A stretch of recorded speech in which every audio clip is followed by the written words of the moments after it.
আওয়ামী লীগের নাকি মামলা তুলে নেওয়া হবে। মামলা তো তুলে নিয়েছে গত 1 বছর টাকার বিনিময়ে, নতুন করে আর কি তুলবেন? বিএনপি গত 1 বছরে যে মামলা বাণিজ্য করেছে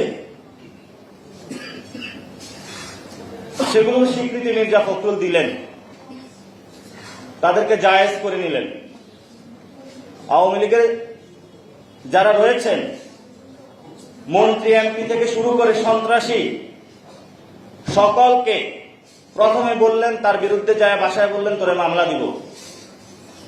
বলল ভাই কিছু টাকা দিয়ে দিয়েন না, ঠিক আছে দাও, আগামী ইলেকশনটা ভালো করতে পারবো। তারপর আবার তারা মামলা দিল, তারা আবার থানায় দিল।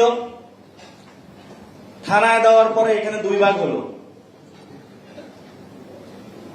বিএনপি পন্থী যে আইনজীবী সে আবার নতুন ভাগ বসাইল।